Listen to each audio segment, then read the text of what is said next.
Amigos de Generación Renovada, ¿qué tal? Nueva vez con ustedes para traerles el gran contenido de este su programa Generación Renovada, semana tras semana, trayéndoles un tema de interés y para fortalecer la fe en nuestro Señor y Salvador Jesucristo. Esta semana, como habíamos anunciado en la anterior, estaremos dando continuación al tema de la reforma protestante, de este gran acontecimiento que trajo un despertar, un avivamiento, un volver a las escrituras, a las sagradas escrituras, a la verdadera espiritualidad que nos lleva a Jesucristo nuestro Salvador, al Padre Celestial, y podemos vivir una vida abundante en el Espíritu Santo.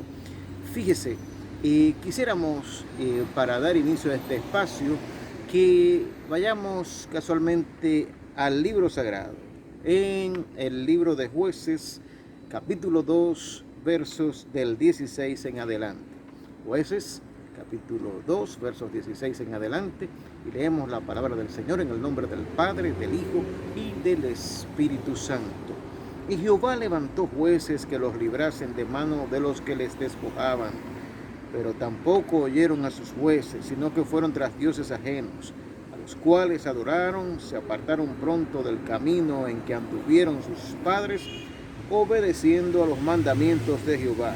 Ellos no hicieron así, y cuando Jehová les levantaba jueces, Jehová estaba con el juez y los libraba de mano de los enemigos todo el tiempo de aquel juez, porque Jehová era movido a misericordia por sus gemidos, a causa de los que les oprimían y afligían. Mas acontecía que al morir el juez ellos volvían atrás y se corrompían más que sus padres, siguiendo a dioses ajenos para servirlos, e inclinándose delante de ellos, y no se apartaban de sus obras ni de su obstinado camino. Esta fue la historia del pueblo de Israel durante aproximadamente unos 400 años. Una vez llegan a la tierra prometida de la mano del líder Josué, que fue formado a los pies de Moisés, el gran libertador, pues este pueblo se apartó de lo que fueron las enseñanzas, los mandatos que les dejó Dios, porque Josué no se ocupó en formar un líder que diera continuidad al legado de Moisés. Y la generación que subió, que entró con Josué a la tierra prometida, pues fue yéndose uno tras otro. Entonces esta nueva generación que surgió en el pueblo de Israel era muy débil en la fe y se ligó con los pueblos paganos porque no cumplieron con lo que Dios le había dicho. Dios le había mandado, ordenado que exterminaran a todos esos pueblos paganos, pero no lo hicieron así. Quisieron tener más misericordia que Dios. Y entonces estos pueblos paganos con los que se mezclaron lo llevaron a la adoración de otros dioses, a apartarse del camino, a apartarse de la verdad. Entonces, de tiempo en tiempo, digamos que cada 7 años después de estar en esclavitud, surgía un juez, un nuevo líder que los liberaba del yugo opresor de los pueblos vecinos. Y durante estaba ese juez con vida, pues el pueblo se mantenía. Pero una vez este juez moría, fiesta y mañana gallo, porque no había un sustento, no había una continuidad de Estado, podríamos decir. para permanecer en los caminos del Señor, tal y como Él lo había declarado desde tiempos de Moisés. Esto, lamentablemente, lo vemos también hoy día en la sociedad. El mundo cada vez más se aparta de la palabra de Dios y sigue tras los pasos de otros dioses. ¿Cuál es tu Dios? ¿Será el Dios Mamón, el Dios del dinero? ¿Cuál es tu Dios? El tener bienes, propiedades. ¿Cuál es tu Dios? Un vehículo. ¿Cuál es tu Dios? Tu familia. Es tiempo de volver a las Escrituras.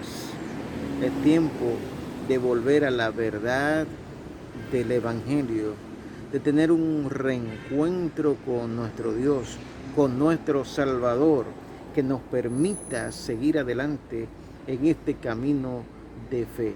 En un momentito, bien breve, estaremos continuando con el tema de la Reforma Protestante. Y hoy vamos a hablar de otro gran propulsor de esta reforma, así como lo fue nuestro personaje de la semana pasada, Martín Lutero. Pues hoy veremos un personaje que usted debe recordar. Manténgase con nosotros.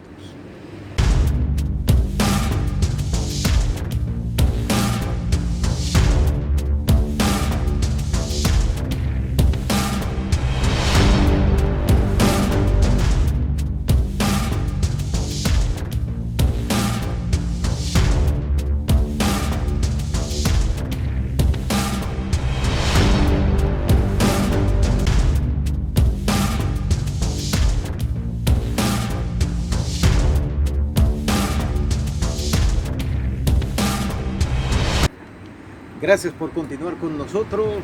Tal y como les habíamos adelantado, vamos a estar dando seguimiento al tema de la Reforma Protestante. Usted recordará que la semana pasada hablábamos de Martín Lutero y la publicación de sus 95 tesis en la iglesia de Wittenberg, lo cual trajo todo un mover, un despertar religioso, de la mano de los adelantos de la ciencia, con todo aquello que había traído ya el Renacimiento, la imprenta de Gutenberg, y esto pues permitió que la Biblia tuviera más accesible a aquellos interesados en conocer de la verdad de Dios. Pues, visto estas cosas, este mover se extendió hasta otros lugares y esto no gustó, por supuesto, a la iglesia del poder de entonces, a la iglesia católica, porque varios de sus negocios se vieron afectados, como mencionábamos la semana pasada, el tema del purgatorio, las indulgencias, las simonías. Todo esto se fue a pique y era en tiempos en que estaba, por ejemplo, en construcción la Basílica de San Pedro. Y muchos sectores religiosos, el clero, el alto clero, se vio afectado. ¿Qué ocurrió entonces? Que la Iglesia Católica trajo una contrarreforma que incluyó la llamada Santa Inquisición, que le voló la cabeza a muchos hombres de ciencia, a muchos hombres del saber, porque el poder católico quería mantener el oscurantismo en la sociedad para poderla manejar a su antojo. Y esto se extendió por países como España, Italia, Portugal, que se vieron obligados a continuar con la doctrina católica para no caer en manos de los inquisidores.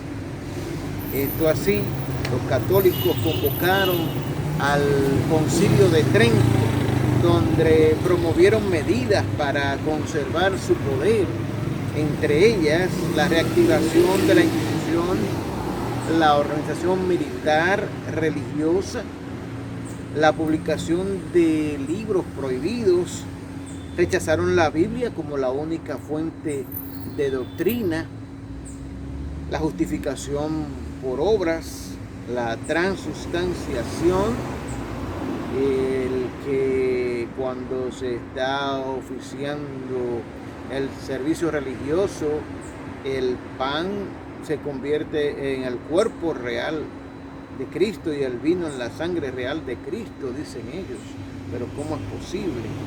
Y así la propagación de la veneración de imágenes, el culto a María, la existencia del purgatorio, como señalábamos anteriormente. El poder económico de la Iglesia Católica fue perdiendo fuerza y el pueblo empezó a tenerlo en su mano, algo que facilitó el camino que años más tarde apareciera también el sistema capitalista que hoy vivimos, que le permite a usted, en base a preparación, a estudios, a trabajo, el poder adquirir bienes, el poder adquirir cosas y ya no estar limitado a lo que otro decida. Entre tanto, en Zúrich, Suiza, Ulrico Zwinglio se encargó de expandir la reforma protestante y el fundador de la Iglesia Reformada Suiza. Al estudiar las escrituras desde el punto de vista de un entendido humanista, llegó de manera independiente a conclusiones similares a la de Lutero. Llegó a la conclusión de que muchas de las doctrinas de la Iglesia Católica estaban en contradicción con las enseñanzas del Nuevo Testamento. El gobierno de la ciudad de Zúrich decidió apoyar las nuevas enseñanzas y dispuso en el año 1520, oiga bien, que todos los predicadores actuaran siguiendo las pautas de Zwinglio.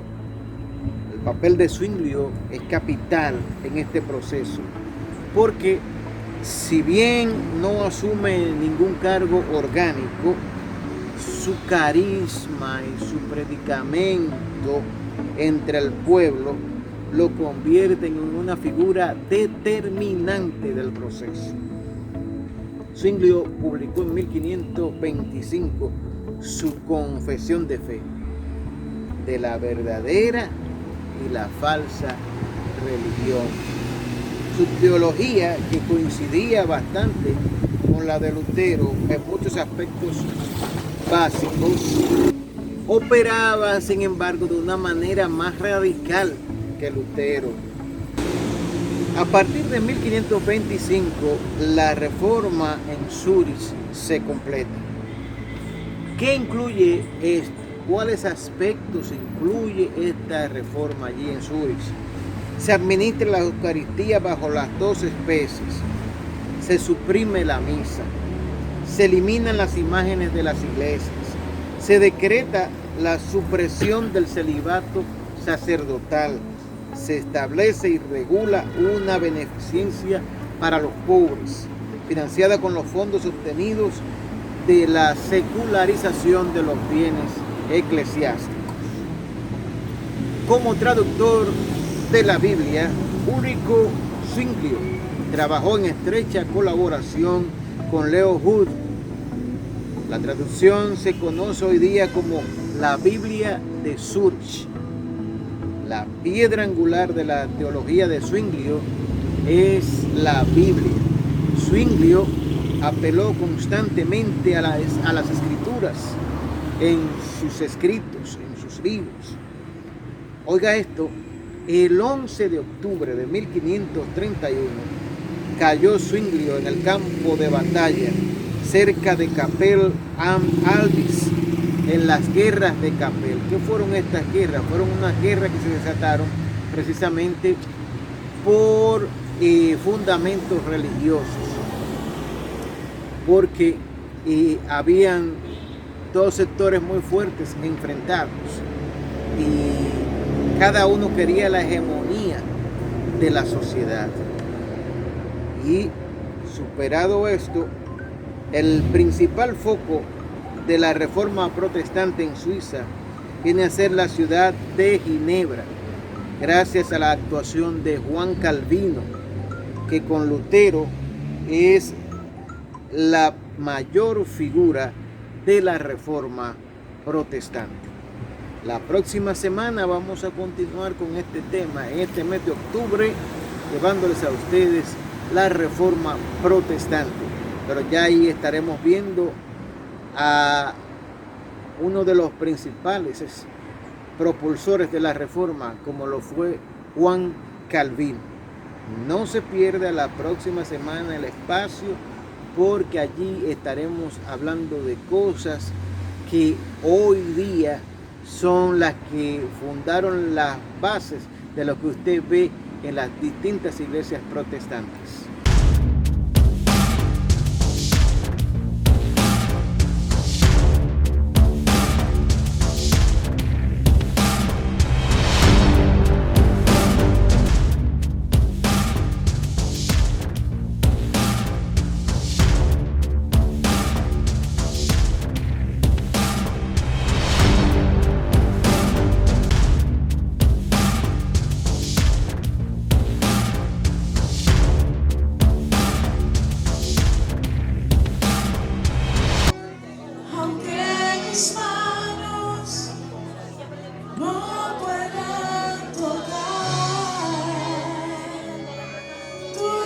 Señor, sé que estás aquí.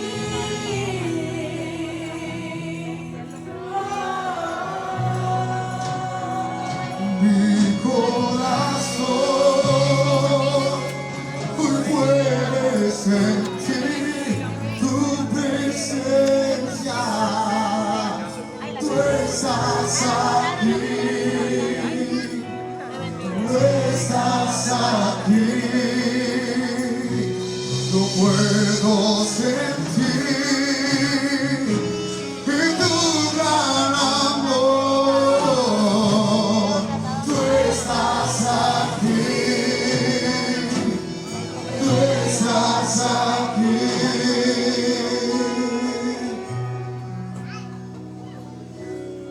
Aunque mis ojos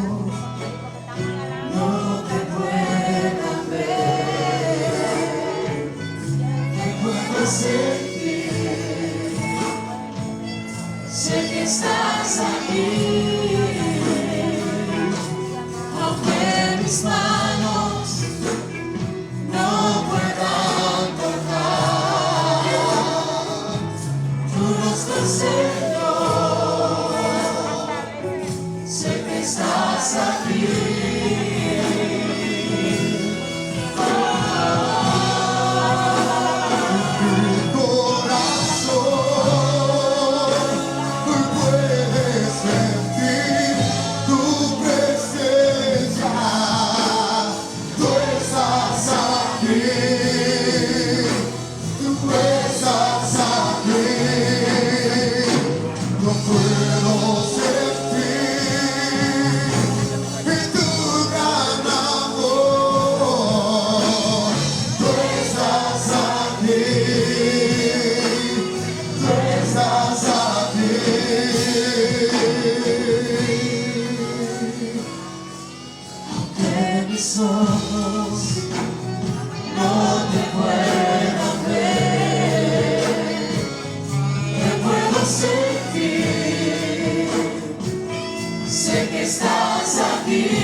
aplauso fuerte al Señor, que aleluya.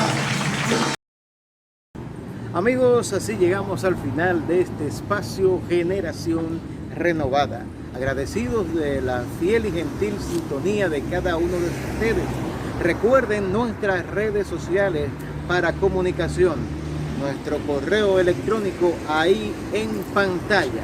No se olvide, mantenga el contacto con nosotros. Que el Señor les bendiga y hasta la próxima.